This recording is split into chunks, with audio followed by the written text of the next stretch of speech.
Okay, real talk. Naabay mga moment nga naglingkod ra ka, unya dahil mikalit lang ka og hilak nga walay rason, or then feel guilty ka because nasyagitan nimo imong anak, even though kapoy lang jud ka, mga inahan, naka-experience ba mo ana, nakagi ba mo ana? So, if nakarelate ka, you're not alone. Kay today, atong itakol ang usa sa pinaka-challenging na parte sa motherhood. Okay. So emotional stress, anxiety, ug ang constant feeling nga, am I doing this right? Kana maingon-ana nga mga question. So stick around kay I'm sharing real, practical ways to handle these big feelings. Let's dive in. So, hello mga inahan. Welcome to Working Inahan Diaries. Ako di ay si Denise sa katong pakaila. This is your safe space para sa real mom talk. Walay judgment, walay perfect, puro honesty lang ta diri mga inahan, no? Walay plastikay. So, if you're new here, please hit that follow or subscribe button. Every week na ako'y new video about real parenting struggles and real solutions. So, I encourage you to please do that. So karon, let's talk about something na wa kaayo ni siya na discuss, ang emotional stress sa mga inahan, no? Anxiety, guilt, self-doubt, postpartum depression ug ang constant pressure to be a good mom. Kanang perfect yun ka dapat na mom, no? So gikapoy na ba mo sa pag-pretend nga okay ra tanan? Then we need to talk about this openly kay mental health matters.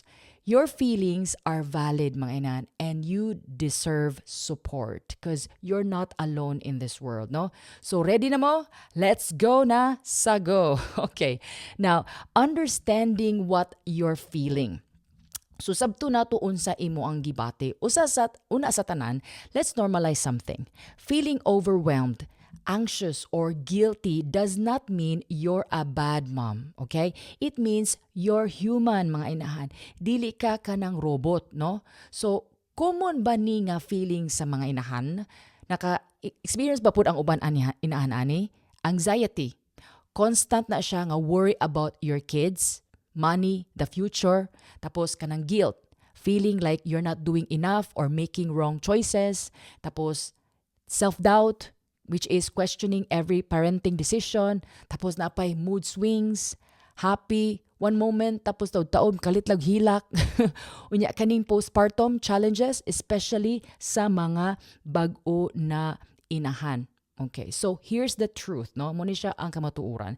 These feelings are more common than you think. Dagang inahan naka-experience ani, dili lang nila i-share. Studies show that majority sa mga inahan experience some form of emotional stress. So if you're going through this, you're not alone. And most importantly, mga inahan, you're not broken. O ba, mag-mauwaw sa mo share ba? Ako, wadyo ko na uwaw. Naka-experience ko ka ng baby blues after ko nanganak. So, nga nung nahitabo man ni siya. Okay. So, why this happens?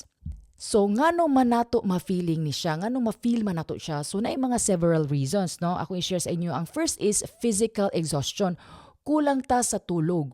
Why time to rest? Your body is literally running on empty. Murag, kung padayon lagi ba, wala unahon, wala kaila og pahuway. Then number 2 is mental load. You're not just doing tasks. You're also remembering everything. Yan, lupig pa'y computer. Kanang appointments, schedules, kanang what food is left sa ref, kinsay wala pa naligo, assignments sa mga anak, wala na ba? Tapos number 3, social pressure. Kanang labi na sa social media shows as perfect moms. Kanang sa Instagram, kanang mga moms nga murag wala na lang yun na agian o kalisuno with perfect kids, perfect homes. Then tan-aw na to atong situation, ma-feel tag inadequate mo nang di gyud advisable nga kanang mag-compare bitaw sa uban.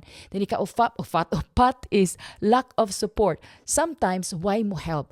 Why makasabot? And then you feel isolated. And I've been there, mga inan. So, kasabot ko. Number 5 is hormonal changes. Especially after giving birth, ang hormones mo kanang nag-adjust pa. This is real and affects your emotion. Kaya nag-agi ko anak, mga inahan. No? I had a chat with my gynecologist. So, understanding why you feel this way is the first step. It helps you realize na dili ni personal failure. And there are actual reasons. And those reasons can be addressed. So, unsaon man nato, unsay buhato nato. First strategy is name your feelings, okay? First practical tip is atong i-acknowledge unsa atong gibati. So instead of saying na I'm fine, I'm good when you're not, then try to say this, I'm feeling anxious because of, I'm feeling guilty because of, or I don't feel happy kay blah blah blah, ina na ba, I'm overwhelmed right now, blah blah blah, ina bitaw. So di ba, sounds simple but it's powerful. So when you name your emotions, less sila ka scary, and because you acknowledge it, you take away their power over you. And remember, it's a feeling, okay? So dili na siya always kanunay, no? Maintain, dili na inana. Try this exercise every night before ka matulog. Isulat kaning tulo ka feelings, no, that you had in that day. No judgment, just awareness. Then today I felt tired, I felt proud when my child smiled, or I felt frustrated at dinner time, or unsa pa na imong gipangbati din na may nano. Isulat na siya. Kay kani siya nga practice, it helps you understand your emotional patterns. Makita nimo kung unsa ang kanang nag-trigger sa imo ug unsa ang nag-make ug mapahimo nimo og happy. Makita man nimo mo din siya. So eventually you will learn to use that. Then strategy number 2 ang sabuhaton, practice self-compassion. Karon this one is huge. Be kind to yourself, mga inahan. We're so quick to forgive others. Pero sa atong kaugalingon, dili gyud, murag tough ra kaita. We're so harsh.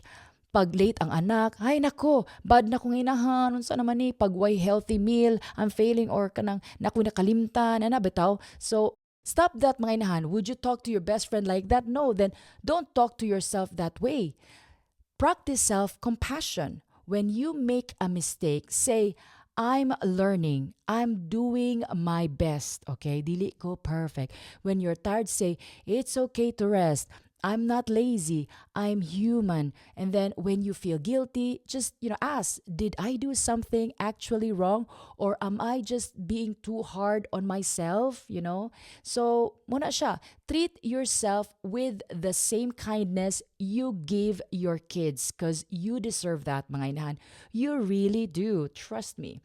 And so, ang strategy number 3, unsa man, is take mental health breaks. Okay. Kani nga ikatulong nga strategy, build in real breaks for your mental health. Kailangan gyud ni siya. Kay kita mga inahan, no, we're emotional being. Daghan tang gipahuna-huna pod. Not just kanang bathroom breaks or quick coffee. I mean, actual time to decompress gyud. So, unsa atong pughaton, simple tips is kanang 5-minute breathing exercise. Close your eyes, deep kanang breath in for 4 counts, hold for kanang 4 exhales, or unsa na.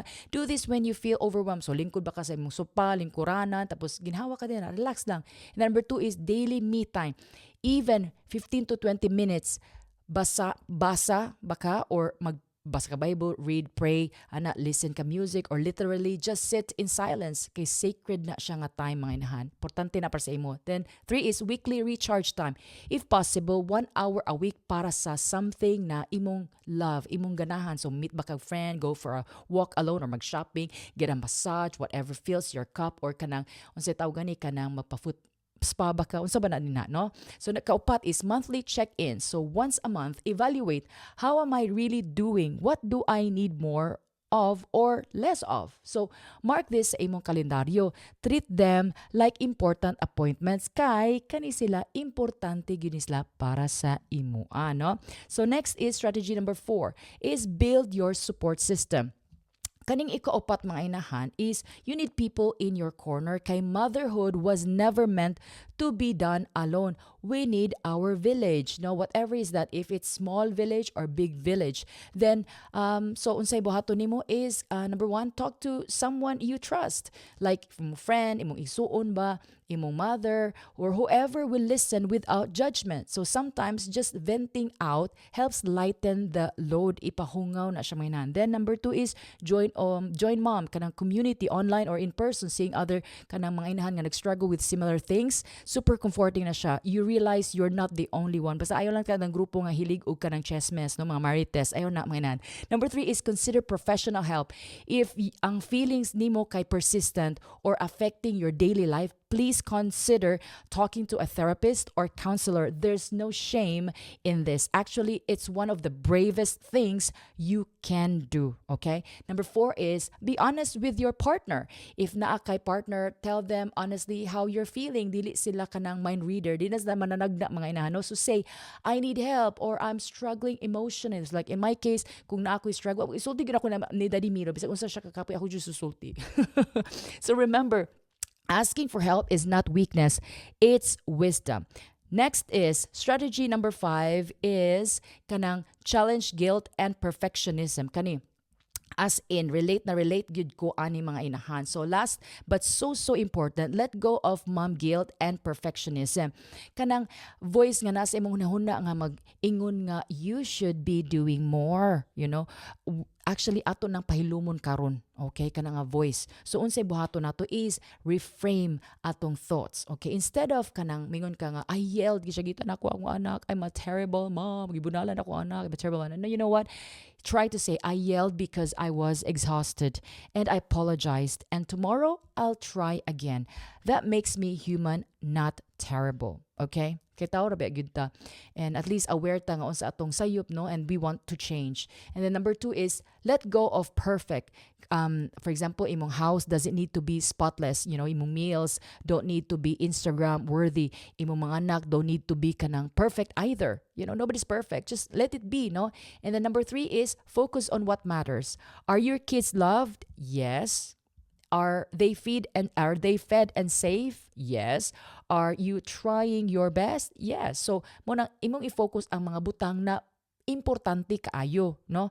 Then inahan, you are a good mom. Period. The rest is just noise. Muna imong hunaon. Do not allow all those negative things. Give yourself permission to be imperfect. Give yourself permission to have hard days. You're still enough. You're still doing great. When you read the Bible, God loves you, okay?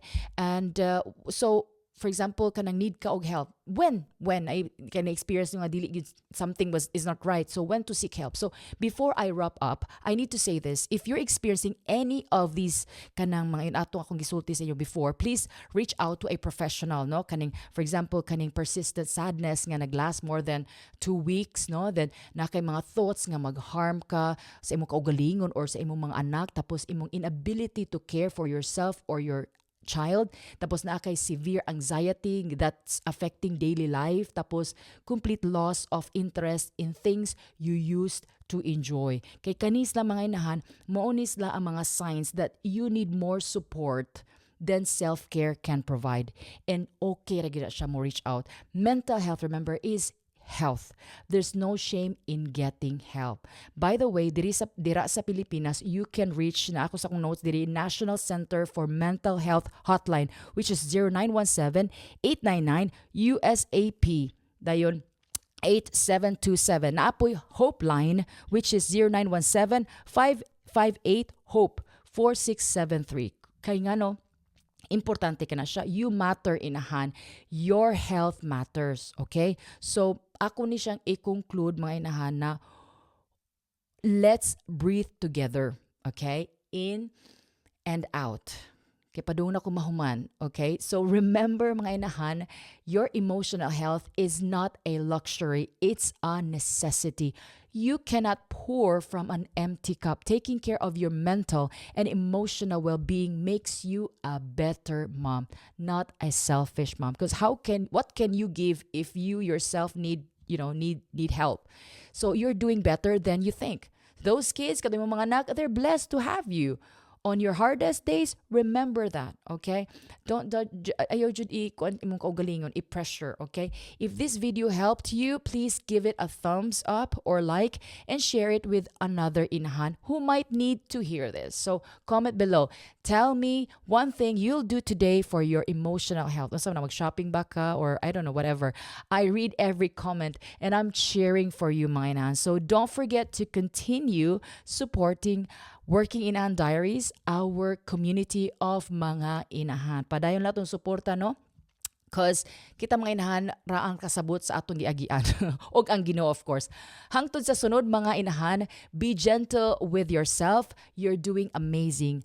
Padayon lang, okay? Never give up. Remember, it's okay to not be okay. What matters is that you keep showing up. You are trying, or you keep trying, and you keep loving yourself through it all. See you next time, mga inahan. God bless you. So, subscribe on Working Inahan YouTube channel, by the way, for more kanang honest mom content, okay? Share this video, and I'll see you in the next one, mga inahan. Take care. God bless you. Ciao.